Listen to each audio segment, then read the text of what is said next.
ان الحمد للہ نحمده ونستعینه ونستغفره ونعوذ باللہ من شرور انفسنا ومن سیئات اعمالنا من يهده الله فلا مضل له ومن يضلل فلا هادي له واشهد ان لا اله الا الله وحده لا شريك له واشهد ان محمدا عبده ورسوله اما بعد فان خير الحديث كتاب الله وخير الهدي هدي محمد صلى الله عليه واله وسلم وشر الامور محدثاتها وكل محدثة بدعة وكل بدعة ضلالة وكل ضلالة في النار.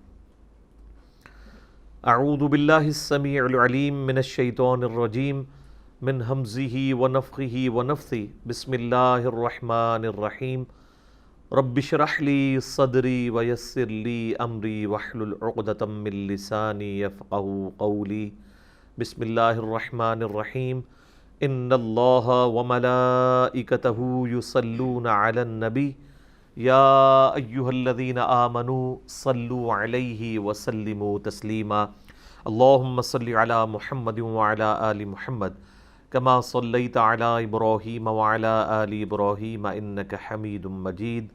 اللہم بارک علی محمد وعلی آل محمد کما بارکت علی ابراہیم وعلی آل ابراہیم انک حمید مجید. الحمدللہ آج قرآن کلاس نمبر 27 میں 3 مئی 2020 کی اسٹوڈیو ریکارڈنگ کا آغاز ہم انشاءاللہ تعالی سورۃ البقرہ کی آیت نمبر 185 سے کریں گے. پچھلی دفعہ میں نے عرض کیا تھا کہ قرآن حکیم میں ایک ہی مقام ایسا ہے جہاں پر اللہ تعالیٰ نے رمضان المبارک کے روزوں کی فرضیت، ان کی اہمیت اور احکام و مسائل بیان کیے ہیں. پورے قرآن میں کسی اور جگہ روزوں کا ذکر نہیں ہے. اس اعتبار سے رمضان المبارک کو ایک فوقیت حاصل ہے کہ قرآن حکیم رمضان سے متعلق کیا کہتا ہے وہ آپ کو سورۃ البقرہ کے اس 23 نمبر رکوع میں 6 آیات کے اندر 183 سے لے کر 188 تک میں ساری گفتگو مل جائے گی. اس میں سے پہلی جو 2 آیات تھی 183 اور 184 ہم نے پچھلی قرآن کلاس میں کور کی تھی. آج انشاءاللہ تعالی اس سے اگلی آیت سے سٹارٹ کریں گے. اعوذ باللہ من الشیطان الرجیم بسم اللہ الرحمن الرحیم شہر رمضان الذی انزل فیہ القرآن. رمضان کا مہینہ تو وہ مہینہ ہے جس میں قرآن نازل ہوا، قرآن اتارا گیا. ہدی للناس وبینات من الہدی والفرقان.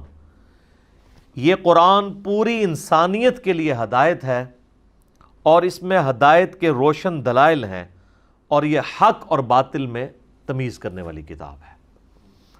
یہ بڑی مشہور آیت ہے. میں نے اکثر اوقات قرآن حکیم کی جب بھی اہمیت کے اوپر زور دینا ہوتا ہے تو میں اسی آیت کو کوٹ کرتا ہوں. شہر رمضان الذی انزل فیہ القرآن ہدی للناس وبینات من الہدی والفرقان. اس سے بہتر انداز میں کوئی تعریف قرآن کی ہو نہیں سکتی. اور اللہ تعالیٰ نے قرآن کی وجہ سے رمضان کو بھی اہمیت دے دی، کیونکہ اللہ تعالیٰ فرما رہا ہے کہ رمضان کا مہینہ تو وہ مہینہ ہے جس میں قرآن نازل ہوا ہے. یہ یوں نہیں آیا کہ قرآن وہ کتاب ہے جو کہ رمضان میں نازل ہوئی ہوئی ہے، پھر اس میں پرائرٹی کس کی ہو جاتی؟ رمضان کی. یہاں پہ کہا گیا ہے شہر رمضان الذی، مہینہ رمضان کا تو وہ ہے انزل فیہ القرآن جس میں قرآن اتارا گیا. اچھا یہ تو پتہ چل گیا کہ یہ رمضان کا مہینہ ہے.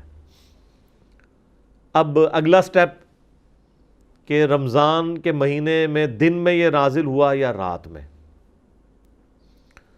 تو لیلۃ القدر پارہ نمبر 30 میں انا انزلناہ فی لیلۃ القدر، اور پھر سورہ الدخان کے اندر حامیم والکتاب المبین انا انزلناہ فی لیلۃ مبارکہ. ہم نے اس قرآن کو ایک بابرکت رات میں نازل کیا۔ اچھا، اس رات کی برکت بھی قرآن کی وجہ سے ہوئی ہے۔ صحیح مسلم میں حدیث ہے، نبی علیہ السلام پیر کا روزہ رکھا کرتے تھے۔ پوچھا کہ آپ کیوں رکھتے ہیں؟ فرمایا فیہ ولدت وفیہ انزل علیہ، اس دن میں پہلے یعنی اس دن میں پیدا ہوا اور اس دن مجھ پر پہلی وحی نازل ہوئی۔ اچھا، اب ہم عموماً جب اردو لنگوسٹک میں دن کی بات کر رہے ہوتے ہیں تو ہم فرق کرتے ہیں، دن ایک پورے 24 گھنٹے کے دن کو بھی دن کہا جاتا ہے، اور اگر آپ لیل اور نہار کا فرق کریں یعنی ڈے اور نائٹ کا، تو ان معنوں میں تو 12 گھنٹے کا دن اور 12 گھنٹے کی رات۔ نبی علیہ السلام جو یہ پیر کے دن کی بات کر رہے ہیں تو پیر کے دن سے مراد آپ پیر کا پورا دن لے رہے ہیں، اور پیر کا پورا دن ہوگا اتوار والے دن مغرب سے لے کر پیر کی مغرب تک۔ تو چونکہ یہ اتوار اور سوموار کی درمیانی رات یعنی پیر والی رات نازل ہوا، تو ظاہر ہے کہ پیر کی جب رات ہے تو اس سے آگے پیر کا دن ہی آتا ہے، تو نبی علیہ السلام اس مبارک دن میں روزہ رکھا کرتے تھے،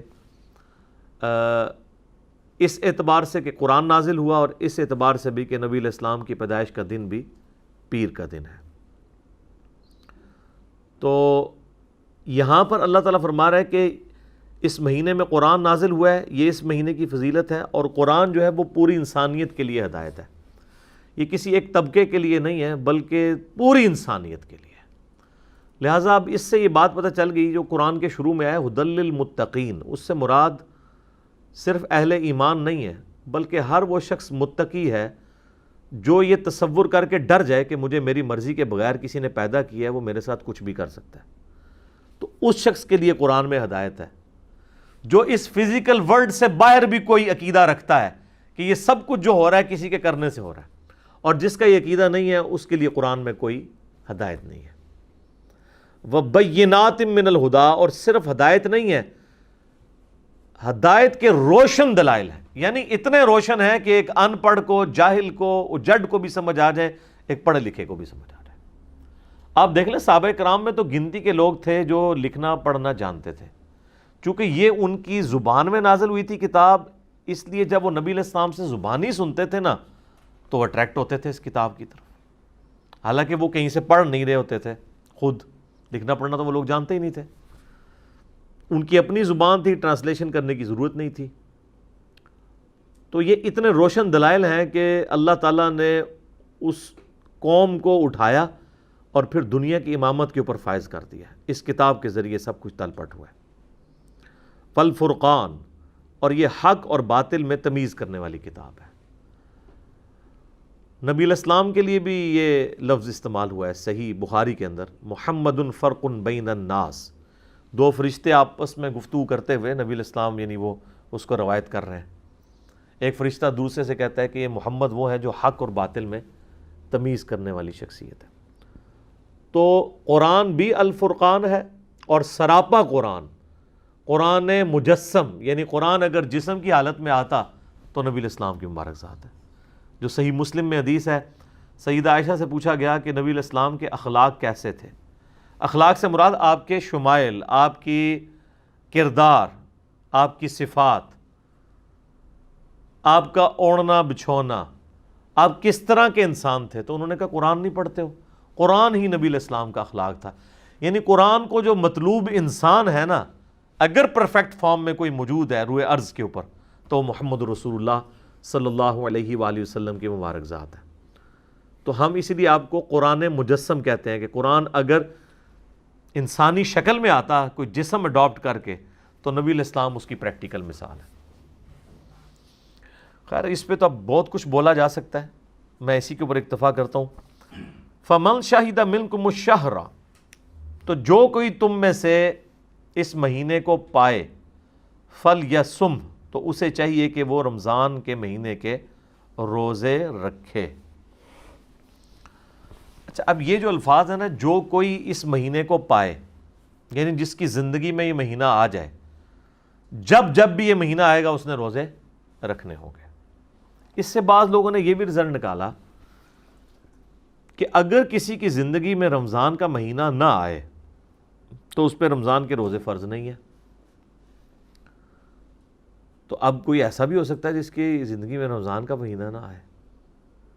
وہ کہتے ہیں جی جن جگہوں پر چاند کا حساب کتاب کرنا مشکل ہے, دن رات کی کوئی تفریق نہیں ہے, نارتھ پول کے اوپر ساؤتھ پول کے اوپر 6 مہینے کا دن 6 مہینے کی رات ہوتی ہے, تو وہاں پر تو رمضان آتا ہی نہیں ہے. تو لہٰذا وہاں پر اگر کوئی لوگ آباد ہوں تو ان کے اوپر رمضان کا مہینہ کے روزے فرض نہیں ہوں گے. ایک اعتبار سے تو یہ بات ٹھیک ہے. یہ یعنی باقاعدہ فقہ حنفی والوں نے بحثیں کی ہیں. فقہ حنفی سے مراد آج کل کے جو جدید علماء ہیں. پرانے لوگوں کو تو یہ پتہ ہی نہیں تھا کہ یہ قطبین بھی کوئی چیز ہے, نہ اس زمانے میں کوئی علم غیب ہوتا تھا. تو یہ تو ساری کہانی ہے نا کہ ان کو پتہ ہوتا. لہٰذا امام حنیفہ کی تو فقہ میں آپ کو کہیں نہیں ملے گا. یعنی آج کے جو فقہا ہیں فقہ حنفی کے یا باقی فقہا اس کے اوپر بحث کرتے ہیں, جبکہ یہ ان کا اجتہاد درست نہیں ہے میری نظر میں. اس کی وجہ یہ ہے, اگر یہی بات مان لی جائے گی تو پھر تو 5 نمازیں بھی ختم ہو جائیں گی. 6 مہینے کا دن اور 6 مہینے کی رات کا مطلب ہے کہ 6 مہینے میں صرف 3 نمازیں پڑھی جائیں جو آ جائیں آپ کی, اور رات کی جو 1 نماز آ جائے وہ آپ نے پڑھنی ہے. پورے سال میں 3-4 نمازیں ہی آئیں گی. اس اعتبار سے اگر اجتہاد کیا جائے تو صحیح مسلم کی جو حدیث ہے نا, نبی علیہ السلام نے فرمایا جب دجال دنیا میں آئے گا تو پہلا دن جو ہے وہ 1 سال کا ہوگا, اور دوسرا دن جو ہے وہ 1 مہینے کا ہوگا, تیسرا دن جو ہے وہ 1 ہفتے کا ہوگا, اور پھر باقی سارے دن نارمل ہوں گے. تو صحابہ کرام نے پوچھا یا رسول اللہ اگر ہم وہ زمانہ پائیں تو پھر ہم اپنے نمازوں کا کیا کریں گے؟ اگر سال کا 1 دن ہے تو دن میں تو 5 نمازیں ہوتی ہیں 24 گھنٹے کے اندر. تو آپ علیہ السلام نے فرمایا کہ تم اپنے اندازے کو مقرر کر لینا اسی اعتبار سے. یعنی وہ ڈیوریشن تو سال ہوگی اس دن کی, لیکن تم نے اپنا اندازہ ایسے مقرر کرنا ہے کہ اپنی گھڑی کے اعتبار سے اسے ڈیوائیڈ کر لینا. اب یہ دیکھ لیں, یہ فتنہ آ بھی اس وقت رہا ہے کہ جب لوگوں کے پاس واقعی اندازہ مقرر کرنا آسان ہے. صحابہ کرام کے لیے تو اندازہ مقرر کرنا تو سن لائٹ کی وجہ سے وہ ایک ورٹیکل چیز کو گاڑ کے دھوپ گھڑی بنایا کرتے تھے. اس زمانے میں تو یہ والی گھڑیاں ہیں نہیں تھی, لیکن یہ گھڑیاں آپ دیکھیں کتنی پرفیکٹ ہیں کہ یہ گھڑی دھوکہ نہیں کھاتی. دن کے 12 بجے بھی اگر بالکل گھوپ اندھیرا چھا جائے کوئی بیوقوف آدمی بھی روزہ افطار نہیں کرے گا. لیکن صحیح بخاری میں آتا ہے نبی علیہ السلام کے زمانے میں بادل چھا گئے تو صحابہ کرام کہتے ہیں ہم نے سمجھا کہ سورج غروب ہو گیا, ہم نے روزہ افطار کر لیا. بعد میں سورج نکل آیا تو پھر اس روزے کی قضا دینی پڑی. اس سے بھی پتہ چلا صحیح بخاری کی حدیث سے کہ صحابہ کرام کے زمانے میں نبی علیہ السلام اس وقت زندہ تھے. نبی علیہ السلام کے زمانے میں صحابہ کرام کے زمانے میں علم غیب نہیں ہوا کرتا تھا, ورنہ اس طرح روزہ کھول لیتے. یہ تو کہتے ہیں نا وہ جی صحابی کے قدموں کی خاک جو ہے نا وہ کسی گھوڑے کے نتنے میں بیٹھے نا تو ایک ولی اس کو نہیں پہنچ سکتا. تو تھوڑے ولی تھے پتہ نہیں کہ کچھ دس دینے سب کہانیاں نے. تو وہ روزے کی قضا بھی دینی پڑی صحابہ کرام کو. تو اب مجھے بتائیں اگر اس زمانے میں یہ والی گھڑی ہوتی تو جناب بادل تو دور کی بات ہے, سورج فزیکلی بھی غروب ہو جائے نا, اگر گھڑی کے اوپر ٹائم نہ ہو, لوگوں نے یقین کرنا کہ یہ ہو کیسے گیا جی, ابھی تو ٹائم ہی نہیں ہوا.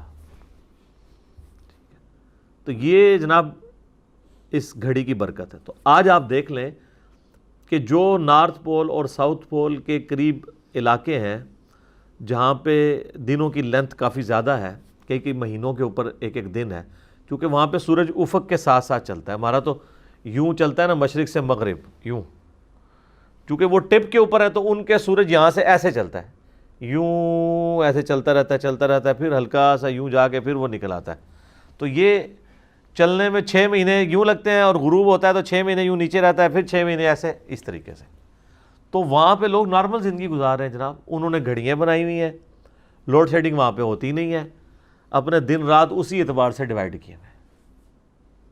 ایون آج بھی اگر جو ہے وہ سورج کی روشنی ماند پڑ جائے, باقی جو سائنٹیفک ایشوز آئیں گے وہ تو اپنی جگہ ہیں, یعنی پودوں کی خوراک کا مسئلہ وہ ساری چیزیں, لیکن ایٹ لیسٹ یہ ایشو نہیں آئے گا کہ کوئی شخص نماز کی ٹائمنگ کا اعتبار نہ کر سکے. ایون ہمارے پاکستان سے بھی کچھ فوجی حضرات انٹارکٹیکا گئے تھے, تو وہاں پر انہوں نے باقاعدہ نماز پڑھتے ہوئے ان کی اس وقت تصویریں بھی انہوں نے یعنی میڈیا کے اوپر ہائی لائٹ کی تھی کہ سورج دن کے وقت نکلا ہوا ہے اور وہ کہتے ہیں ہم عشاء کی نماز پڑھ رہے ہیں. تو انہوں نے اپنے ٹائم کو اس اعتبار سے ڈیوائڈ کیا ہوا. تو اس طرح کا ٹائمنگ آپ کر سکتے ہیں. تو اسی اعتبار سے وہاں پہ پھر چونکہ مہینوں کو بھی 12 مہینوں میں ڈیوائڈ کرنا ہوگا، تو پھر اس اعتبار سے آپ رمضان کے مہینے کی بھی ڈویژن کر لیں گے. لیکن اس سے کوئی یہ پلی نہیں لے سکتا جس طرح ہمارے یورپین ملکوں میں جہاں پہ 22-23 گھنٹے کا آلموسٹ روزہ بعض جگہ پہ بن جاتا ہے. تو لوگ کہتے ہیں جی ہم بس سعودیہ کے حساب سے 16-17 گھنٹے کا روزہ رکھ لیں گے. تو یہ تو بہت لمبا لینتھ بنتی ہے، ہم روزہ رکھ نہیں سکتے. تو حالانکہ وہاں پہ گرمی تو نہیں ہے، ٹھنڈ ہے، بل پھر بھی بھوک برداشت کرنا تو ایشو ہوتا ہے. تو وہ اس طرح کا قیاس اس جگہ کے لیے نہیں کر سکتے. بہرحال وہاں 24 گھنٹے کا دن رات تو ہے نا، تو وہاں پہ ایک گھڑی والا معاملہ اپلائی نہیں ہوگا.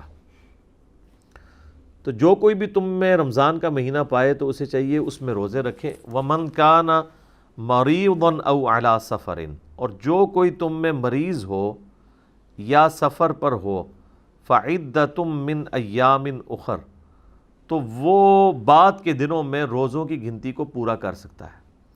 2 ایکسیپشن تو آ گئیں، ایک مریض کی اور ایک مسافر کی. یہ ہر صورت میں اس کو اجازت ہے کہ وہ اپنا روزہ مؤخر کر سکتا ہے، بعد میں رکھ لے جب اس کی صحت ہو یا سفر سے واپس آ جائے.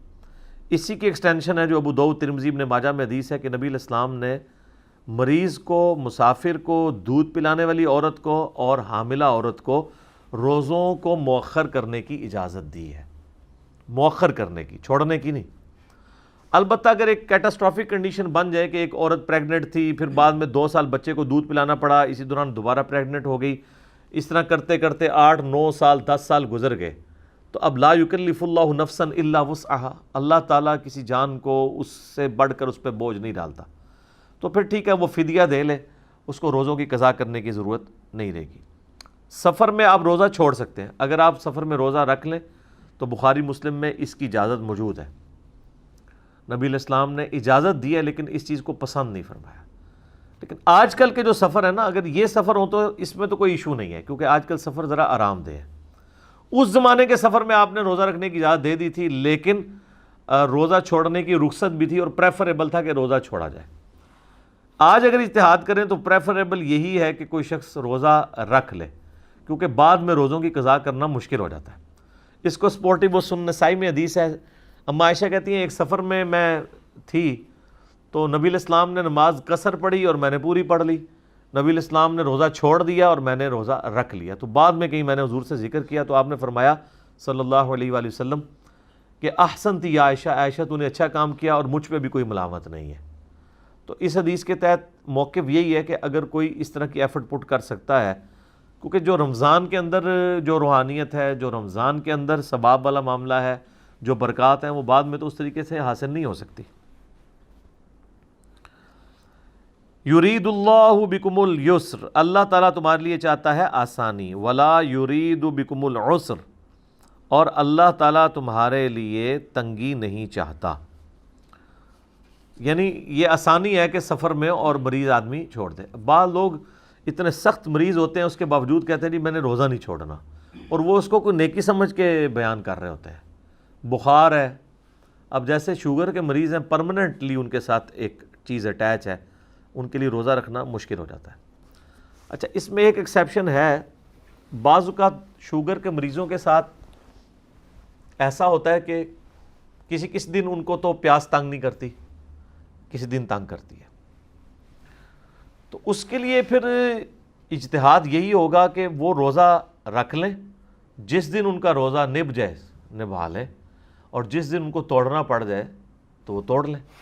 کیونکہ بخاری مسلم حدیث ہے، صحابہ کرام کہتے ہیں جب ہم لوگ فتح مکہ کے لیے روانہ ہوئے تو رمضان کا مہینہ تھا، تو ہم نے روزہ سفر میں بھی رکھا ہوا تھا، لیکن عصر کے وقت بری حالت ہو گئی صحابہ کرام کی. تو نبی علیہ السلام نے اعلانیہ پانی کا پیالہ منگوا کے نا روزہ توڑا سب کے سامنے، اپنا روزہ سب سے پہلے. پھر آپ صلی اللہ علیہ وآلہ وسلم کا یہ عمل دیکھ کے صحابہ کرام نے بھی اپنے اپنے روزے توڑ دیے. تو بعض اصحاب کی خبر حضور تک پہنچی کہ انہوں نے روزہ نہیں توڑا، تو آپ نے فرمایا یہ لوگ نافرمان ہیں جنہوں نے روزہ نہیں توڑا.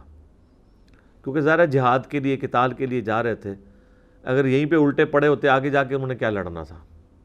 تو اس سے یہ بات پتہ چلی کہ اگر کسی نے روزہ رکھا ہوا ہے اور اس دوران اس سے یہ اندازہ ہو جاتا ہے کہ میں روزہ اپنا نہیں چلا سکوں گا، تو وہ روزہ توڑ بھی سکتا ہے، اور اس کا توڑنے کا اس کے اوپر کوئی گناہ نہیں ہوگا، بلکہ ایک روزے کی قضا دینی ہوگی، کفارہ کوئی نہیں ہوگا۔ یہ فرق سمجھ لیں، قضا یہ ہوتی ہے کہ روزے کے بدلے ایک روزہ۔ نفلی پہ تو سب کا اجماع ہے کہ نفلی تو جان بوجھ کے توڑیں یا جس طرح بھی توڑیں، اس کے بدلے ایک روزہ ہے۔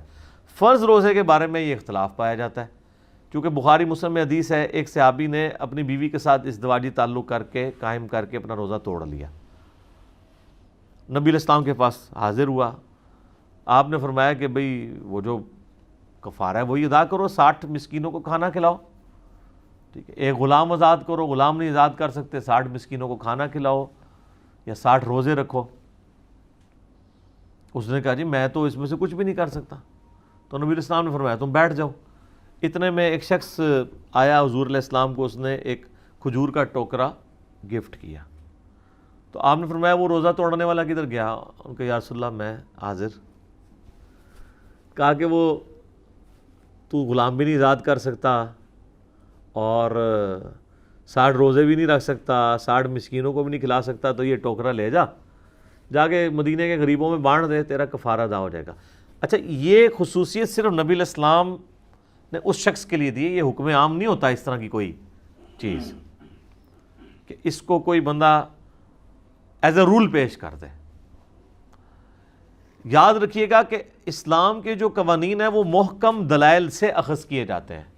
یہ نہیں ہوتا کہ آپ جو ہے کسی ایک شاذ سے واقعے کو پکڑ کے تو پوری ڈاکٹرن بدل دیں، جس طرح وہ آج ابو داؤد کی آپ حدیث 428 نمبر ڈسکس کر رہے تھے کہ صحابی نے کہا کہ مجھ سے نمازیں پڑھنا مشکل ہے، میری تو کام کی روٹین ایسی ہے، تو آپ علیہ السلام فرمایا کہ اسرین پڑھ لیا کرو تم، یعنی جو فجر کے وقت کی نماز ہے، یعنی سورج نکلنے سے پہلے کی نماز اور سورج غروب ہونے سے پہلے کی نماز، بس یہ 2 نمازیں تم پڑھ لیا کرو۔ اب اس کا یہ مطلب نہیں کوئی لے سکتا کہ باقی نمازیں معاف ہیں، اگر کسی نے لینا ہے تو پھر اسی ایک شخص کے لیے مراد لینا ہوگا، ورنہ بخاری مسلم میں تو واضح حدیثیں ہیں کہ 5 وقت کی نماز تم پہ فرض کی گئی ہے، تو وہ ساری ختم تو نہیں ہو جائیں گی۔ دوسرا یہ معنی ہوگا کہ ان دونوں کا تو خصوصیت سے اہتمام کرو، باقی کا اگر کہیں جماعت میں سستی ہو جاتی ہے، کہیں اول وقت میں نہیں پڑھ سکتے، چلو بالکل آخری وقت میں کوئی پڑھنا چاہتے ہو اپنی ٹیلر میڈ کر کے پڑھ لو، لیکن ان 2 کو پرائورٹی کے ساتھ پڑھو، یہ مطلب لیا جا سکتا ہے۔ تو وہ صحابی کہنے لگا یا رسول اللہ میں تو خود اتنا غریب ہوں، تو پھر آپ نے فرمایا کہ تم خود ہی کھجوریں کھا لو، تمہارے روزے کا کفارہ ادا ہو جائے گا۔ اور آپ علیہ السلام بھی اتنا مسکرائے کہ صحابہ اکرام کہتے ہیں کہ ہم نے آپ کی داڑھیں بھی ظاہر ہوتی ہوئی دیکھیں اس بات کے اوپر، جب اس نے کہا نا کہ میں مسکین ہوں۔ اچھا، اس پہ امام بخاری نے باب باندھا ہے کہ اگر کوئی شخص، یعنی اگر میاں بیوی آپس میں تعلق قائم کر کے روزہ توڑ لیں تو پھر اس کا کفارہ کیا ہوگا۔ اس کو انہوں نے یعنی ایکسٹراپولیٹ نہیں کیا کہ جو کھانا کھا کے روزہ توڑ لے اس کے اوپر، خیر اجتہاداً اس پہ بھی لگ سکتا ہے جو جان بوجھ کے توڑتا ہے بغیر کسی مجبوری کے، بل اس معاملے میں اختلاف پایا جاتا ہے۔ کچھ تابعین کا موقف ہے کہ اس میں بھی یہ کفارہ ہوگا، کچھ کا یہ موقف ہے کہ نہیں، اس کے بدلے ایک روزہ ہوگا۔ لیکن ایگریڈ اپون مسئلہ یہ والا ہے کہ جو کوئی اس ایکسٹریم پہ جا کے کوئی روزہ توڑتا ہے تو اس سے پھر، اچھا یہ اکثر لوگ پوچھ رہے ہوتے ہیں کہ جی وہ جو 60 روزے ہیں وہ صرف مرد کو رکھنے ہوں گے یا عورت کو بھی؟ دونوں کو رکھنے ہوں گے جناب، 60 اور اگر مسکین کو کھانا کھلانا ہے تو دونوں کو 60 مساکین کا کھانا کھلانا ہوگا، کیونکہ دونوں کا روزہ ٹوٹا ہے نا۔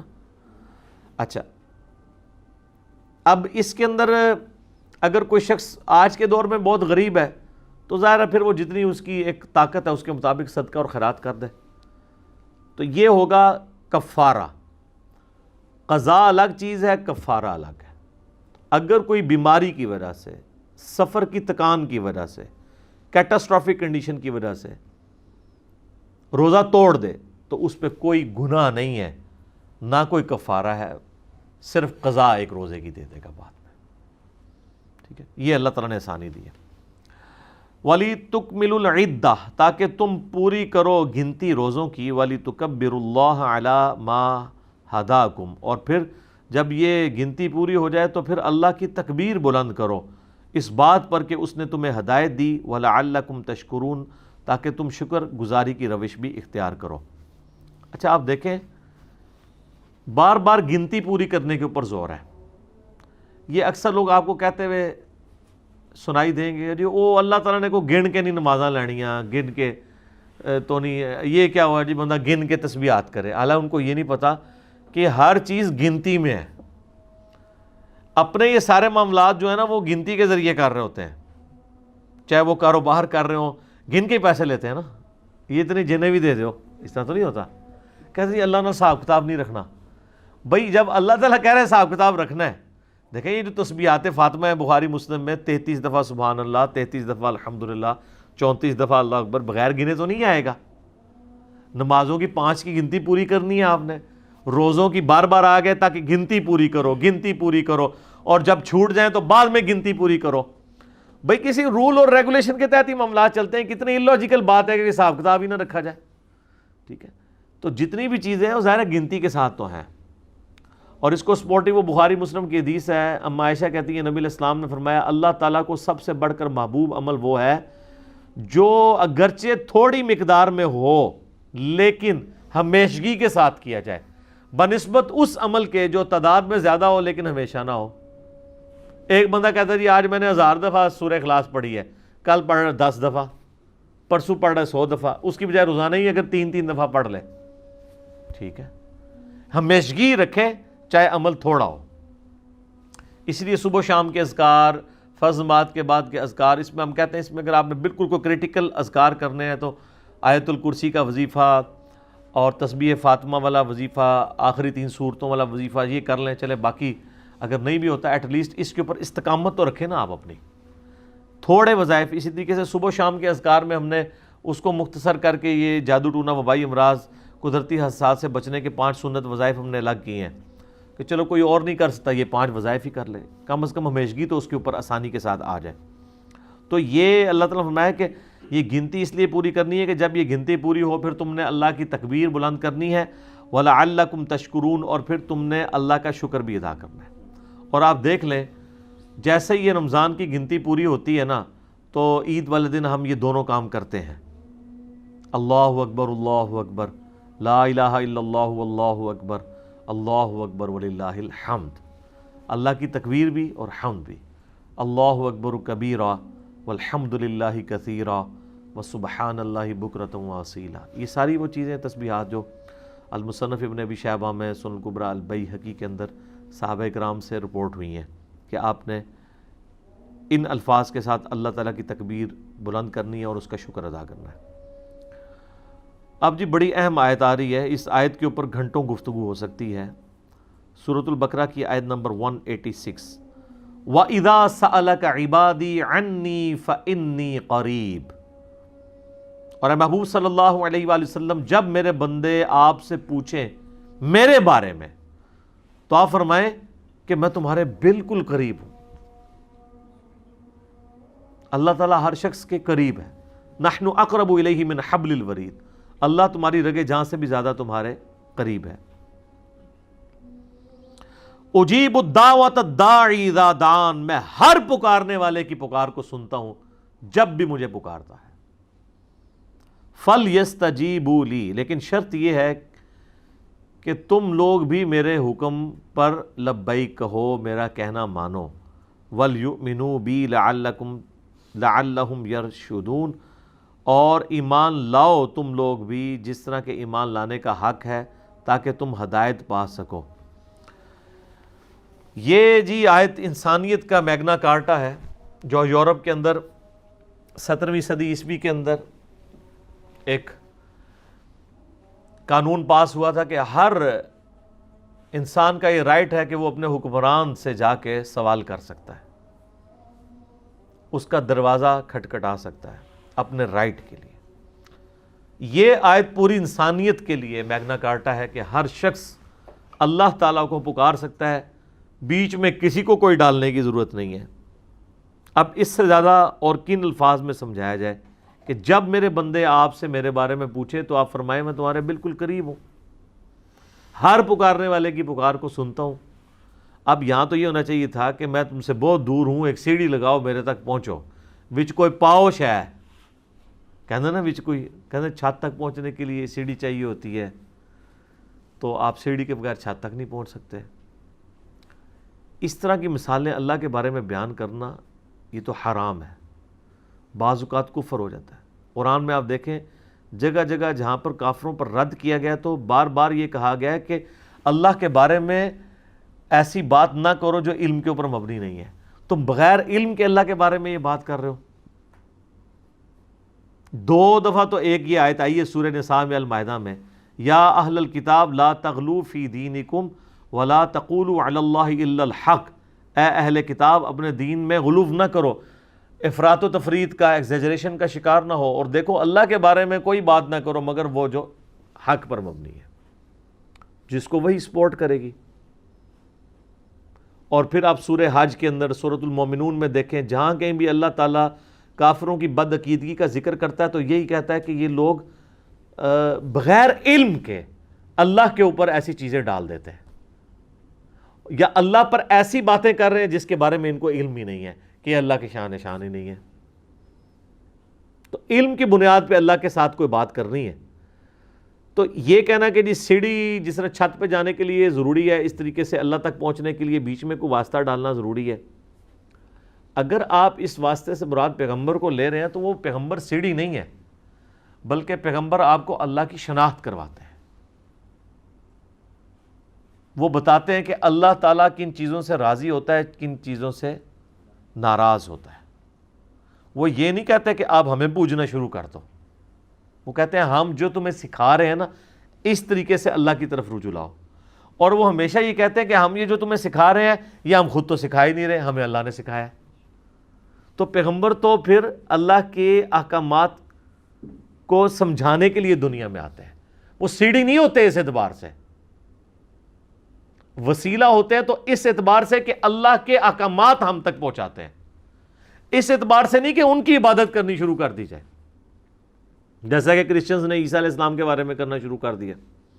اور بخاری میں حدیث ہے، دیکھنا میری شان کو اس طرح بلند نہ کرنا جس طرح نصارہ نے اپنے پیغمبر کی شان کو بڑھا دیا، میں اللہ کا بندہ اور اس کا رسول ہوں، مجھے اللہ کا بندہ اور اس کا رسول ہی کہنا۔ نبی علیہ السلام نے تو پہلے ہی اس کو کلیئر کر دیا اس بات کو۔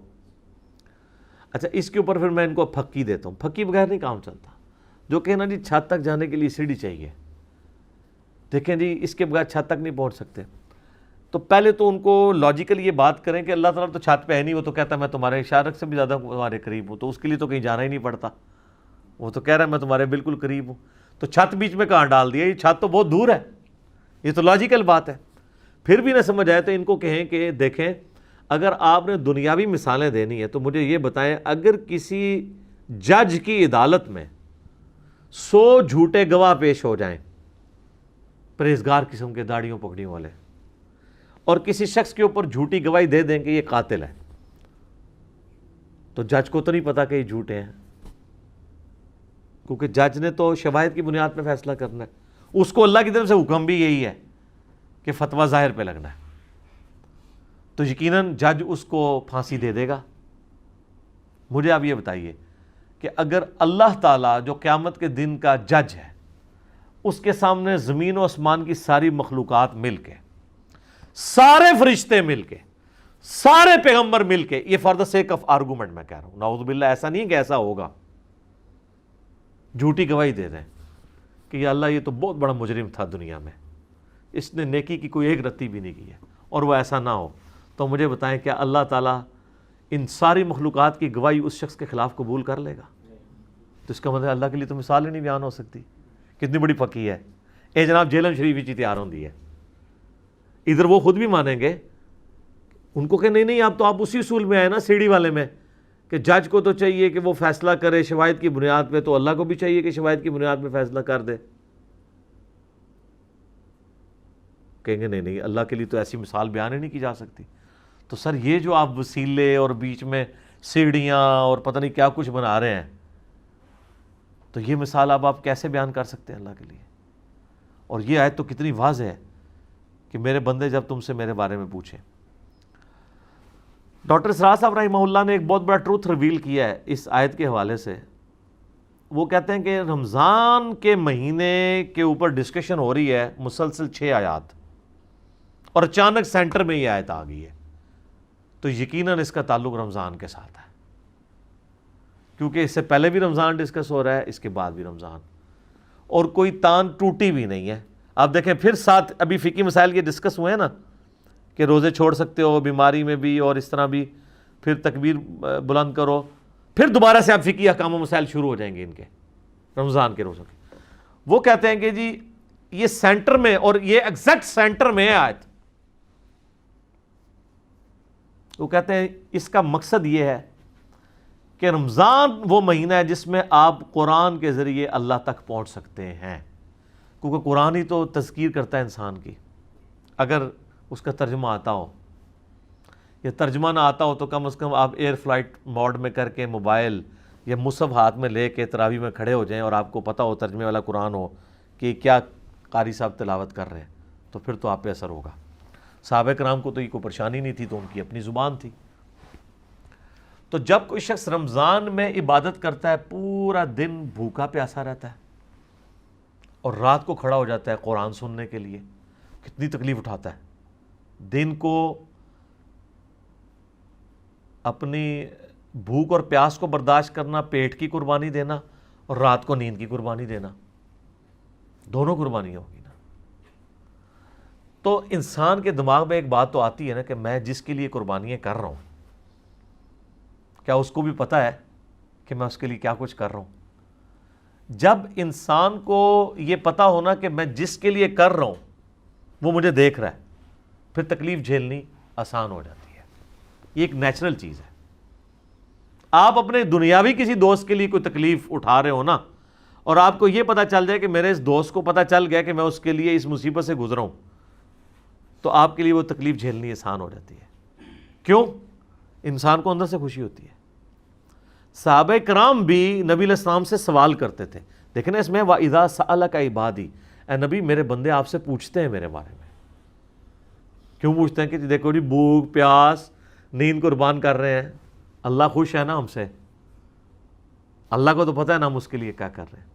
تو یہ پوچھتے اسی لیے ہیں کہ جب وہ تکلیف کاٹتے ہیں نا جناب، جب آپ کو تکلیفیں کاٹنی پڑ رہی ہو نا، پھر بندہ پوچھتا ہے یار میں ابھی تو نہیں لگ گیا کدھرے، کوئی نکلے ہی نہ رزلٹ۔ تو اسی لیے ہے کہ وَإِذَا سَأَلَكَ عِبَادِي، جب میرے بندے آپ سے پوچھتے ہیں نا میرے بارے میں، تو فرماؤ فَإِنِّي قَرِيب أُجِيبُ الدَّعْوَةَ الدَّاعِي إِذَا دَعَانِ، ہر پکارنے والے کی پکار کو سنتا ہوں جب وہ مجھے پکارے۔ شرط یہ ہے فَلْيَسْتَجِيبُوا لِي، ان کو بھی تو چاہیے نا کہ میرا حکم مانے اور مجھ پر ایمان لائیں جیسا کہ ایمان لانے کا حق ہے، تب یہ کامیاب ہوں گے۔ لَعَلَّهُمْ يَرْشُدُونَ۔ اللہم اجعلنا منہم، اللہ تعالیٰ بھی ہمیں ان کامیاب لوگوں میں داخل فرمائے۔ اللہم من احییتہ منا فاحیہ علی الاسلام ومن توفیتہ منا فتوفہ علی الایمان، آمین۔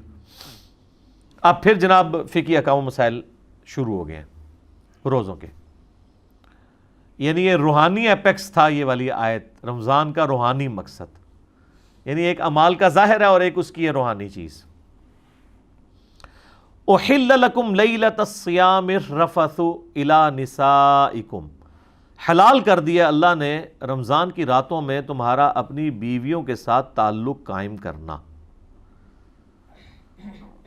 ہن لباس لکم، وہ تمہارا لباس ہیں، وانتم لباس لہن، اور تم ان کا لباس ہو۔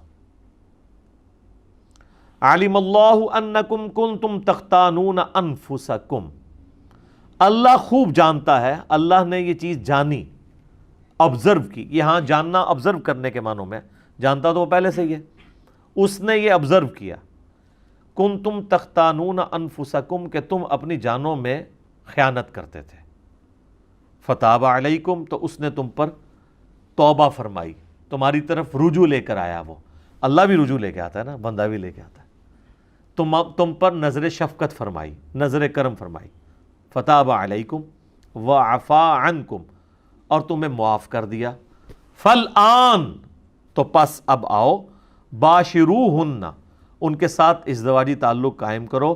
وابتغوا ما کتب اللہ لکم، اور پھر جو اللہ نے تمہاری قسمت میں لکھا ہے وہ اللہ سے طلب کرو، یعنی اولاد۔ اس تعلق کا مقصد اولاد ہے۔ اس آیت کے کانٹیکسٹ میں صحیح بخاری میں موجود ہے کہ روزہ تو آپ کو پتہ دن کے وقت ہوتا ہے، لیکن صحابہ کرام اجتہاد کرتے تھے کہ وہ رمضان کے پورے مہینے میں وہ یہ سمجھتے تھے کہ ہمیں اب اپنی بیویوں سے الگ ہونا ہے، کیونکہ جب پیٹ کی قربانی دی جا رہی ہے، نیند کی قربانی دی جا رہی ہے، تو وہ سمجھتے تھے یہ بھی ایک قربانی ہے، روزے کی حالت میں تو آئی ہے، ظاہر ہے روزہ تو ٹوٹ جائے گا، تو لیکن رات کے وقت تو روزہ نہیں ہوتا، تو وہ یہ سمجھتے تھے کہ نہیں، رمضان چونکہ ہے ہی قربانی کا مہینہ ہے تو پھر رات میں بھی ہمیں بیویوں کے قریب نہیں جانا چاہیے۔ جبکہ بعض صحابہ ایسے تھے وہ کہتے تھے کہ اب تو افطار ہو چکا ہے، تو اب لہٰذا اس کے اوپر وہ حکم تو نہیں ہوگا، دن کے وقت تو ظاہر ہے کہ روزہ ٹوٹ جائے گا، لیکن اب تو وہ حکم نہیں ہوگا، تو وہ اپنی بیویوں کے ساتھ تعلق بھی قائم کرتے تھے، لیکن اندر ان کو گلٹ بھی فیل ہوتا تھا۔ یہ جو ہے نا، کنتم تختانون انفسکم، تم اندر ہی اندر خیانت سمجھ رہے ہوتے تھے اسے، کہ کہیں غلطی نہ کر رہے ہوں، اور کر رہے اس لیے تھے کہ کوئی واضح حکم بھی نہیں ہے، تو اللہ نے فرمایا کہ واضح حکم بھی نہیں تھا، تم گلٹ بھی فیل کر رہے تھے، لو ہم نے تمہیں ویسے ہی اجازت دے دی ہے اس کی، ٹھیک ہے۔ تو اللہ تعالیٰ نے یہ بہت بڑی آسانی دی ہے اس امت کے لیے کہ روزے کی ڈیوریشن جو ہے وہ 24 گھنٹے کرنے کی بجائے کر دی دن کے وقت، اور رات کے وقت اس تعلق کی اجازت دے دی۔ اب ایک اور فقہی مسئلہ ڈسکس ہو رہا ہے ساتھ ہی، وَكُلُوا وَاشْرَبُوا، اور کھاؤ اور پیو، حَتَّى يَتَبَيَّنَ لَكُمُ الْخَيْطُ الْأَبْيَضُ مِنَ الْخَيْطِ الْأَسْوَدِ، یہاں تک کہ جو سفید ڈورا ہے وہ سیاہ ڈورے سے ممتاز ہو جائے، من الفجر، صبح کے وقت، یعنی یہ جو آپ کو پتہ ہے نا، جب پو پھوٹتی ہے نا صبح کے وقت، آپ اگر مشرق کی طرف دیکھیں نا تو عشاء کا وقت جب ختم ہوتا ہے نا تو صبح صادق شروع ہوتی ہے، آج کل آلموسٹ ہو رہی ہے وہ 3:50 پہ آلموسٹ، تو 3:50 پہ جو ہے وہ فجر کا وقت داخل ہوتا ہے، تو اگر آپ اونچی جگہ پہ کھڑے ہونا تو آپ کو فجر میں ہلکی سی ایک ٹیوب لائٹ نظر آنا شروع ہوگی، سفیدی جو افق کے اوپر پھیلی ہوگی، اور وہ ایسی ہوگی کہ آپ کو یعنی رات کا جو سیاہ ڈورا ہے اور جو صبح کا وائٹ ڈورا ہے وہ دونوں علیحدہ سے 2 لائنیں نظر آ رہی ہوں گی، اس ڈورے سے مراد یہ ہے۔ لیکن اب چونکہ یہ ظاہری الفاظ ہیں، تو سیدنا عدی ابن حاتم کے بارے میں بخاری مسلم دونوں میں آتا ہے، انہوں نے اپنے سرانے ایک کالا اور سفید دھاگا رکھا ہوا تھا، تو وہ دیکھتے رہتے تھے کہ جب سفید اور کالے کا دونوں کا رنگ علیحدہ علیحدہ نظر آنا شروع ہو گیا نا، بغیر کوئی چیز لائٹ یا کوئی دیا جلائے بغیر، یعنی دن کی روشنی اتنی ہو گئی، تو اس وقت تک وہ کھاتے رہتے تھے۔ نبی علیہ السلام تک بات پہنچی تو آپ نے فرمایا تیرا تکیہ بہت بڑا ہے جس کے نیچے آسمان کے سیاہ اور سفید ڈورے آ جاتے ہیں، اس سے مراد تو وہ آسمان کے سفید اور سیاہ ڈورے۔ اب خیر یہ آج کل تو بہت آسان ہے، اب تو وہ 18 ڈگری کا اینگل ہے ایکٹیو لائٹ کا، وہ کیلکولیٹ آپ کر لیں، اور آپ مزے کی بات دیکھیں، صبح صادق سے لے کر سورج نکلنے تک جتنا ٹائم ہوتا ہے نا اس ٹیوب لائٹ کا آہستہ آہستہ روشنی بننے میں، اتنا ہی غروب سے لے کے عشاء تک ہوتا ہے، ریورس ہوتا ہے۔ اسی لیے جو فجر کا ٹائم ہے نا اتنا ہی ٹائم اس دن مغرب کا بھی ہوتا ہے، یعنی فجر اگر سپوز 3:54 پہ فجر کا وقت داخل ہو رہا ہے اور آلموسٹ جا کے تقریباً کوئی 5:15 کے قریب طلوع آفتاب ہو رہا ہے، 1 گھنٹہ 20 منٹ یا 25 منٹ، تو مغرب سے عشاء کے درمیان جو وقت ہے نا وہ بھی اس دن اتنا ہی ہوتا ہے، کیونکہ وہ ٹیوب لائٹ ریورس ہو جاتا ہے شام کے وقت۔ تو یہ کہا گیا کہ جب تک وہ ممتاز نہ ہو جائے اس وقت تک تم اس کو سحری کرتے رہو، یہ تو ہو گیا سحری کا وقت۔ ثم اتم الصیام الی اللیل، اس کے بعد اپنے روزے کو مکمل کرو رات ہونے تک۔ اب یہ جو لفظ آیا نا رات، اس کی وجہ سے اہل تشیع کا یہ موقف ہے کہ قرآن تو بالکل واضح کہہ رہا ہے کہ روزہ شام تک نہیں ہے بلکہ رات تک ہے، اس لیے وہ رات ہونے کو انشور کرتے ہیں۔ انشور اتنا ہی کرتے ہیں کہ ہمارے 5-7 منٹ بعد کھول لیتے ہیں، یہ نہیں ہے کہ کچھ 40 منٹ بعد کھولتے ہیں۔ تو اگر وہ رات کا معنی وہی لینا چاہتے ہیں تو رات تو ان کے روزے کی افطاری کے وقت بھی کوئی نہیں ہوئی ہوتی، اگر رات کی صحیح مراد لی جائے، کیونکہ آپ کو پتہ ہے کہ مغرب کی اذانوں سے 30-40 منٹ تک آلموسٹ روشنی موجود ہوتی ہے سورج کے شفق کے غائب ہونے کے بعد سے لے کے۔ اس میں میرا یوٹیوب پہ ایک کلپ ہے، سنی شیعہ کے افطار کے ٹائم کے اوپر اختلاف، میں نے اس پہ ساری احادیث بیان کی، آلموسٹ آدھے گھنٹے کی وہ ویڈیو ہے، وہ آپ دیکھ لیں۔ بہرحال شیعہ علماء سے بھی جب ڈسکشن ہوئی ہے وہ کہتے ہیں نہیں، اب چونکہ اب ٹائم ٹیبل بن چکے ہیں، اگر ٹائم میں سورج کا غروب ہونا کنفرم ہو گیا ہے نا تو رات شروع ہوگی، کیونکہ اب رات کی ڈیفینیشن کے لیے آپ کو قرآن و حدیث کی ضرورت نہیں ہے، کیونکہ یہ لٹریچر کا مسئلہ ہے. یہ ڈکشنری آپ کو بتائے گی کہ رات کس وقت شروع ہوتی ہے. قرآن حدیث اب کہہ رہے ہیں نا رات، تو قرآن یہ تو نہیں بتا رہا کہ اتنے ستارے گنے جا سکیں اور اتنے نہ گنے جا سکیں. رات مطلب جو عرف عام میں رات مانی جاتی ہے، تو ڈکشنری کہتی ہے کہ غروب آفتاب رات ہے. شام جو ہے عصر اور مغرب کے درمیان کا وقت ہے، آخری 20-25 منٹ. ہم ویسے مغرب کو شام کی نماز کہتے ہیں، حالانکہ مغرب رات کی نماز ہے، شام کی نماز نہیں ہے، کیونکہ غروب ہو چکا ہوتا ہے. اسی تو آپ دیکھیں نا تراویح ہم ایک دن پہلے پڑھتے ہیں، اور جیسے ہی مغرب کے بعد چاند نظر آتا ہے شوال کا تو اعتکاف والے اٹھ جاتے ہیں مسجد سے، کیونکہ وہ کہتے ہیں اب اگلا دن، یہ تو نہیں کہ رات ہونے کا انتظار کرتے ہیں. تو رات سے مراد ہے غروب آفتاب. اگلے زمانوں میں ظاہر غروب آفتاب کو انشور کرنا ضروری تھا. یعنی آپ ایسی جگہ پہ رہ رہے ہیں کہ بظاہر کسی پہاڑ کے پیچھے سورج چھپ رہا ہے لیکن وہ سورج ابھی مکمل غروب نہیں ہوا، تو پھر آپ افطار تو نہیں کر سکتے. اور یہ بھی یاد رکھیے گا، آپ جس جگہ پہ نا اگر آپ کے سامنے سورج آپ کو نظر آ رہا ہے تو وہ آپ گھڑی دے کے روزہ افطار نہیں کر سکتے جب تک وہ غروب نہ ہو جائے. اگر وہاں پہ وہ غروب ہوتا ہے تو میں قطبین کی بات نہیں کر رہا ادھر. مثلا آپ کو پتا ہے یہ جو برج العرب ہے یہ آلموسٹ 1 کلومیٹر اونچا ہے. تو انہوں نے جو بالکل ٹاپ والی ہیں نا ان کی گھڑیوں کی ٹائمنگ ڈیفرنٹ دی ہوئی ہے افطاری کی، اس کے اندر 3-4 منٹ کا فرق ہے. کیونکہ جب آپ زمین کی سرفیس سے 1 کلومیٹر اوپر چلے جائیں تو زمین پہ تو سورج غروب ہو چکا ہے، ادھر نہیں ہوا. تو انہوں نے باقاعدہ ٹائمنگ دی ہوئی ہوتی ہے کہ اتنی منزل والوں کا افطار اس وقت ہوگا، اتنی والوں کا اس وقت ہوگا، کیونکہ ان کو تو سورج سامنے نظر آ رہا ہے. نیچے والوں نے دیکھ لیا غروب ہو گیا اور واقعی غروب ہو گیا. لیکن جب آپ ہائٹ پہ ہوتے ہیں نا تو زمین کی کرویچر کو بھی آپ دیکھ رہے ہوتے ہیں. مثلا یہاں سے مجھے اگر سامنے ایک چیز پڑی ہوئی نظر نہیں آ رہی ہے لیکن میں اگر یوں کر کے دیکھوں تو مجھے نظر آ رہی ہے، تو اب میرے لیے تو وہ سورج غروب نہیں ہوا. اسی طریقے سے جو بندہ جہاز میں ٹریول کر رہا ہے، تو جہاز تو آپ کے جو عام جہاز ہیں یہ تقریباً 8 سے 10 کلومیٹر اونچا اڑتے ہیں، تو اس میں تو سورج آپ کو سامنے نظر آ رہا ہے، تو آپ افطار نہیں کر سکتے جب تک کہ وہ اتنا نہ غروب ہو جائے کہ وہ اس ہائٹ سے بھی غروب ہوا ہوا نظر آ جائے. بال اس میں یہ ہے کہ نیچے والوں کا تو عصر کا ٹائم ختم ہو جائے گا، آپ کا تو عصر کا ٹائم بھی ختم نہیں ہوگا. اور مصیبت بن جاتی ہے فجر کے وقت. جو جہاز میں بیٹھے ہیں ان کی فجر جلدی شروع ہو جاتی ہے اور سورج بہت جلدی نکل آتا ہے. تو اس لیے جو لوگ سفر کر رہے ہوتے ہیں جن کو تھوڑی بہت عقل ہوتی ہے وہ یہ نہیں کرتے ہیں کہ وہ گھڑی کے مطابق دیکھ کے چل رہے ہوتے ہیں کہ جی اب میں اس شہر پہ ہوں تو ادھر جو ہے فجر کا وقت اس ٹائم شروع ہو رہا ہے، جو طلوع آفتاب ہے، لہٰذا میں جو اس وقت تک نماز پڑھ سکتا ہوں. نہیں جناب، اس سے 10 منٹ پہلے ہی سورج نکل آیا ہوگا، کیونکہ آپ 10 کلومیٹر اوپر ہیں.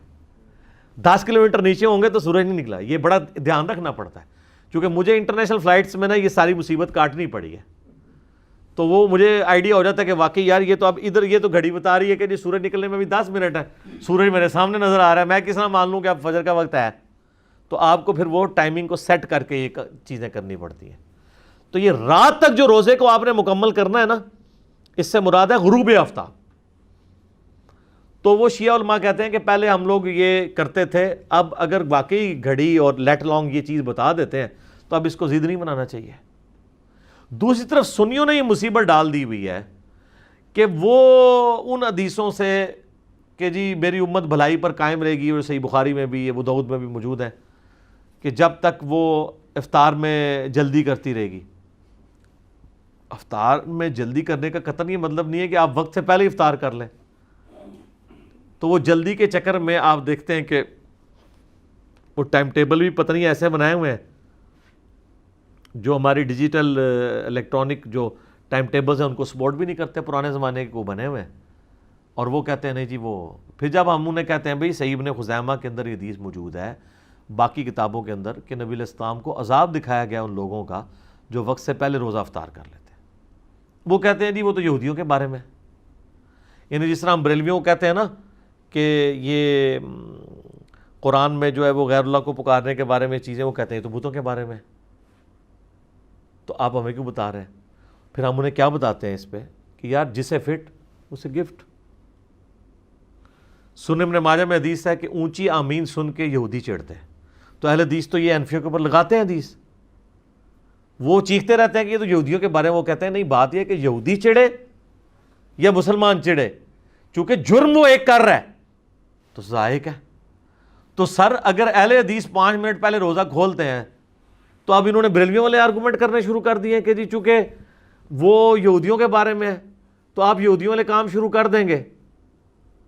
اچھا آپ مجھے یہ بتائیے کہ داڑھی منڈانا ہے کے بارے میں جو ہے کہ یہود و نصارہ کی مخالفت کرو کہ داڑھیاں مڑاتے ہیں، تم نہ داڑھیاں یعنی مڑاؤ، داڑھیاں بڑھاؤ۔ اب اگر کوئی مسلمان داڑھی مڑاتا ہے تو ہم اسے تو کہیں گے نا یہ یہود و نصارہ والا عمل ہے، وہ یہ تو نہیں آگے سے کہہ سکتا یہ تو یہود و نصارہ کے بارے میں، میرے بارے میں تو ہے ہی نہیں ہے۔ ہم اسے کیا کہیں گے؟ یہ عمل ان کے والا ہے، ٹھیک ہے۔ تو یہاں پر بھی روزہ جلدی نہیں افطار ہونا چاہیے۔ ہمارے جرم شہر کے آپ نقشہ اٹھا کے دیکھ لیں، اب ڈیجیٹل واچ انہوں نے لا کے رکھی ہے، وہ ڈیجیٹل واچ بتا رہی ہے ان کے 5-6 منٹ کی افطاری پہلے ہو رہی ہے۔ دارالاسلام پبلیکیشن دنیا میں اہل حدیث کا سب سے بڑا ادارہ ہے، ان کے آپ ٹائمنگز دیکھیں، نماز کی، غروب آفتاب کی دیکھیں، ان کی ٹائمنگ سے بھی فرق ہے۔ تو بہتر یہ ہے کہ آپ گھڑیوں کو اور مسلم پرو کو، اسلام 360 سلاٹ ٹائم، یا سب سے بہتر ہے گوگل میں لکھیں۔ بعض کا دن کے آپس میں بھی 1-1 2-2 3-3 منٹ کے فرق آ جاتے ہیں، وہ اتنے بڑے فرق نہیں ہوتے ہیں۔ اس میں آپ پھر احتیاط کریں کہ سحری میں آپ اس کو فالو کریں جو سب سے پہلے ختم سحری بتا رہا ہے، اور افطار میں آپ اس کو فالو کریں جو سب سے آخر میں افطار کا ٹائم بتا رہا ہے۔ میں تو الحمدللہ افطاری میں بھی آلموسٹ 5 منٹ کی احتیاط کرتا ہوں، اور سحری میں بھی۔ تو یہ جو ہے نا کہ افطار میں جلدی کرنا، مراد یہ ہے کہ کوئی اتنا روزہ لیٹ نہ کر دے کہ وہ 20-25-30 منٹ گزر جائیں، وہ ناپسندیدہ ہے۔ تو اتنا تو کوئی بھی نہیں کر رہا ہوتا، تو یہ شیعہ کے اوپر لگا رہے ہوتے ہیں، یہ لیٹ کر رہے ہوتے ہیں۔ شیعہ کدھر، ہمارے ٹائمنگ میں آلموسٹ، بلکہ جب سے ہم نے لوگوں کو ایجوکیٹ کیا تو آلموسٹ شیعہ کا سنی کا ٹائم ایک جیسا ہی ہے۔ سنی کو 2-3 منٹ آگے چلے جائیں تو شیعہ 2-3 منٹ پیچھے آ جائیں، درمیان میں کنسیسز کر لیں تو آلموسٹ ٹائم وہی ہے۔ یہ میری شیعہ علماء سے باقاعدہ بات ہوئی ہے، میں نے اس ویڈیو میں بھی ریکارڈ کروایا۔ وَلَا تُبَاشِرُوهُنَّ وَأَنْتُمْ عَاكِفُونَ فِي الْمَسَاجِدِ، اور دیکھو اپنی عورتوں کے ساتھ ازدواجی تعلق نہ قائم کرنا جب تم مسجد میں اعتکاف کر رہے ہو۔ یعنی اب یہ نہیں تم پلی لے سکتے کہ چونکہ رمضان کی راتوں میں یہ تعلق قائم کرنا جائز ہے تو مسجد میں بھی جائز ہوگا، کیونکہ اس زمانے میں ظاہر ہے کہ مسجدوں میں ہی عورتوں کے خیمے بھی لگتے تھے۔ تو جب اعتکاف کر رہے ہیں میاں بیوی مسجد کے اندر، تو میاں بیوی اگر ایک خیمے میں مسجد کے اندر اعتکاف کر رہے ہیں، جس طرح آج بھی ارمین میں لوگ اعتکاف جب کرتے ہیں تو اپنی بیویاں ساتھ ہی انہوں نے ٹھہرائی ہوتی ہیں، ٹھیک ہے، کھانا پینا سب کچھ اکٹھا کر رہے ہوتے ہیں، باہر میں یعنی وہ نماز کے لیے علیحدہ کر لیتے ہیں۔ ویسے تو اصول ہونا چاہیے کہ خیمے لگنے چاہیے، جب اگر ایک فیملی کا خیمہ لگے گا، خیمہ ہی سنت ہے نا، بخاری مسلم میں آتا ہے امہات المومنین کے خیمے باقاعدہ لگتے تھے مسجد نبوی کے اندر اعتکاف کے لیے۔ اب اگر ایک بندہ اپنی فیملی کے ساتھ کسی مسجد میں اعتکاف کر رہا ہے تو وہ ایک خیمہ لگائے گا جس میں اپنی پوری فیملی لے کے بیٹھے گا، لیکن اب پاکستان میں یا مسلمان ممالک میں یہ ممکن نہیں رہا، ویڈیو کیمرے کے فتنے کی وجہ سے، سیکیورٹی ایشوز کی وجہ سے، ورنہ سنت طریقہ تو یہی ہے۔ تو وہاں پہ کوئی میاں بیوی مسجد میں اپنا یہ تعلق قائم نہیں کر سکتے، ورنہ اعتکاف ٹوٹ جائے گا۔ یہ نہیں کہہ سکتے کہ دن کے وقت تو روزے کے، رات کو تو اجازت دی ہے، تو اللہ نے جو پیچھے اجازت دی ہوئی تھی نا کہ رات کے وقت اپنی بیویوں کے ساتھ تعلق قائم کر سکتے ہو، اس اجازت کو اس شرط کے ساتھ رکھا ہے کہ مسجد میں اعتکاف کرنے والے کو اجازت نہیں ہے۔ یہ بھی ہو سکتا ہے، آپ کو میں نے بتایا نا بخاری مسلم میں حدیث ہے، نبی علیہ السلام تو اپنی بیوی صفیہ کو گھر تک چھوڑنے آئے تھے۔ آپ کوئی زیادہ سیاڑا بنے ہو کہ جی رات کے وقت تو آپ گھر بھی آ سکتے ہیں، کھانا کھانے کے لیے بھی آ سکتے ہیں، بیوی کو چھوڑنے بھی آ سکتے ہیں، تو باقی کوئی جو ہے وہ کوئی اور حقوق پورے کرنے کے لیے بھی پہنچ جائے۔ اگر آپ مسجد میں اعتکاف کر رہے ہیں تو اس کام کے لیے آپ اپنے گھر نہیں آ سکتے، ٹھیک ہے جی، نہ مسجد میں یہ کام کر سکتے ہیں۔ تلک حدود اللہ، یہ اللہ کی حدیں ہیں، ولا تقربوها، اور دیکھنا اس کے قریب بھی مت پھٹکنا۔ لوگ تو کہتے ہیں یار وہ اللہ تعالیٰ اتنی باریکی نہیں دیکھتا، تو اللہ تو کہہ رہا ہے قریب بھی نہیں آنا اس کے۔ اللہ باریک بین ہے، یہ ذہن میں رکھیے گا۔ کذالک یبین اللہ آیاتہ للناس، بالکل اس طریقے سے اللہ تعالیٰ اپنی آیات کھول کھول کر بیان کرتا ہے لوگوں کے لیے، لعلہم یتقون، تاکہ لوگ تقوی کی روش اختیار کریں۔ یعنی دیکھیں کتنی کھول کھول کے بیان کیے ہیں، جتنے فقہی احکام و مسائل ہیں، کوئی اس سے یعنی اللہ تعالیٰ ہمارا کسی کو یہ شائبہ نہ ہے کہ کوئی عجیب و غریب یا کوئی حیا سوز قسم کی باتیں ہو رہی ہیں، یہ اللہ کی حدیں ہیں، اللہ تعالیٰ ان کو بیان کر رہا ہے۔ لیکن یہ بات یاد رکھیے، اللہ تعالیٰ جب بھی سیکس کو ڈسکس کرتا ہے تو کتنے کنٹرول الفاظ میں کر رہا ہے، لمٹ کہیں بھی کراس نہیں ہوتی ہے۔ یعنی جس طرح یہ مطلب ایک جس کو کہتے ہیں نا کھل ڈل کے بات کرنا، اس لیول پہ نہیں جاتی، لیکن میسج بھی کنوے ہو جاتا ہے کنٹرول الفاظ کے ساتھ۔ یہ قرآن کی خوبی ہے۔ اب آخری آیت اس رکوع کی آ رہی ہے جس میں اللہ نے رمضان کے روزے کا جو مقصد بتایا تھا نا تقوی، اس کا لٹمس ٹیسٹ بتا دیا کہ تقوی کا لٹمس ٹیسٹ یہ ہے کہ حرام خوری نہیں کرنی، رزق حلال کمانا ہے۔ وَلَا تَأْكُلُوا أَمْوَالَكُمْ بَيْنَكُمْ بِالْبَاطِلِ، مت کھاؤ ایک دوسرے کا مال آپس میں باطل طریقے سے، وَتُدْلُوا بِهَا إِلَى الْحُكَّامِ، اور اس مال کو ذریعہ نہ بناؤ لوگوں حکمرانوں تک پہنچنے کا، لِتَأْكُلُوا فَرِيقًا مِّنْ أَمْوَالِ النَّاسِ بِالْإِثْمِ، کہ ایک فریق دوسرے کا مال ہڑپ کر دے گناہ کرتے ہوئے، گناہ کے ساتھ، وَأَنْتُمْ تَعْلَمُونَ، جبکہ تم جانتے بھی ہو کہ یہ گناہ کا کام ہے۔ اس میں اسپیسیفکلی حکمرانوں تک، حکمرانوں کو رشوت دے کے کسی کے مال ہڑپ کرنا، کسی کی زمین ہتھیانا، اس کے بارے میں آ رہا ہے کہ اس رشوت کو ذریعہ نہ بناؤ لوگوں کا مال ہڑپ کرنے کے لیے حکمرانوں تک پہنچ کے، کہ حکمرانوں کو کھلا کے عام لوگوں پر ظلم کرو، یہ کام نہیں کرنا۔ بخاری مسلم دونوں میں حدیث ہے، نبی علیہ السلام فرمایا جس نے ایک بالش زمین بھی کسی کی دبائی تو 7 زمینوں کا توق اس کے گلے میں ڈالا جائے گا۔ یہ حدیث سنائی تھی سیدنا سعید ابن زید عشرہ مبشرہ، ان پہ ایک عورت نے الزام لگا دیا اس نے میری زمین ہتھیا لی ہے، تو مروان بن حکم نے بلا لیا، بخاری مسلم میں آتا ہے، وہ چونکہ ادھر گورنر تھا، تو سعید ابن زید نے کہا کہ میں کسی کی زمین ہتھیاؤں گا جبکہ میں نے اپنے کانوں سے رسول اللہ سے یہ بات سنی تھی جس نے ایک بالش بھی زمین کسی کی ہڑپ کی 7 زمینوں کا توق اس کے اوپر ڈالا جائے گا قیامت والے دن۔ یہ حدیث سن کر بھی میں ایسا کر سکتا ہوں؟ انہوں نے کہا جی آپ جائیں، بس اتنی آپ کی گواہی لینی تھی۔ انہوں نے کہا نا، اس بوڑھی عورت کو انہوں نے وہاں کھڑے کھڑے بد دعا دی کہ اللہ اسے ذلیل و خوار کر کے تو نے مارنا ہے، ٹھیک ہے۔ اور کہتے ہیں کہ جی وہ کچھ عرصے بعد ہی اندھی ہو گئی، اور جس زمین کا وہ جھگڑا لے کے چل رہی تھی اسی زمین میں ایک دن جا رہی تو ایک کنویں میں، اندھے کنویں میں گری اور مر گئی۔ اور اس وقت وہ جب وہ اندھی ہو گئی اور وہ چیختی تھی اور چلاتی تھی تو یہی کہتی تھی مجھے سعید کی بددعا لگ گئی ہے۔ یہ بخاری مسلم دونوں میں ہے۔ مشکات میں کرامات والے چیپٹر میں 30 جلد کے اندر یہ انہوں نے کرامت کے اندر ایک صحابی کی کرامت میں ڈالا ہے کہ ان کی بددعا لگ گئی۔ تو یہ سعید ابن زید جناب کہتے ہیں میں رسول اللہ سے سنا ہو، یہ بندہ بہت دلیر تھا۔ یہ وہی سعید ابن زید ہے جس نے عشرہ مبشرہ والی حدیث سنائی تھی مغیرہ ابن شعبہ کو، اوئے مغیرہ، اوئے مغیرہ، اوئے مغیرہ، ابو داؤد میں، مسند احمد میں، تو نبی کا صحابی ہو کہ تیری موجودگی میں ایک جنتی شخص کے اوپر لعنت کی جا رہی ہے؟ میں نے رسول اللہ سے سن رکھا ہے ابو بکر جنت میں، عمر جنت میں، عثمان جنت میں، علی جنت میں، طلحہ جنت میں، زبیر جنت میں، عبد الرحمن بن عوف جنت میں، سعد ابن ابی وقاص جنت میں، اور ایک 10واں شخص بھی جنت میں۔ تو جب بعد میں پوچھا گیا انہوں نے کہا 10واں میں ہوں، یہ بھی عشرہ مبشرہ۔ تو یہ ان کا سٹائل تھا کہ میں نے خود رسول اللہ سے یہ سن رکھا ہے۔ تو مجھے وہ یاد آیا، ادھر بھی انہوں نے کہا کہ میں نے نبی علیہ السلام سے سنا ہے کہ جس نے ایک بالش زمین دبائی۔ اچھا جی ہمارے لوگ قرآن بھی سنتے رہتے ہیں، حدیث بھی سنتے رہتے ہیں، وہ کہتے ہیں ہوتا ہوگا، ساڑھے نال نہیں ہونا۔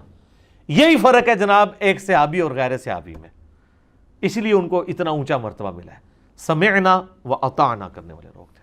اللہ تعالیٰ سے دعا ہے جو حق بات میں نے کہی اللہ تعالیٰ ہمارے دلوں میں راسخ فرمائے، اگر جذبات میں میرے منہ سے کوئی غلط بات نکل گئی اللہ تعالیٰ ہمارے دلوں سے معاف کر دے، ہمیں کتاب و سنت کی تعلیمات پر عمل کر کے دوسرے بھائیوں تک پہنچانے کی توفیق عطا فرمائے۔ سبحانک اللہم و بحمدک، اشہد ان لا الہ الا انت، استغفرک و اتوب الیک، وما علینا الا البلاغ المبین۔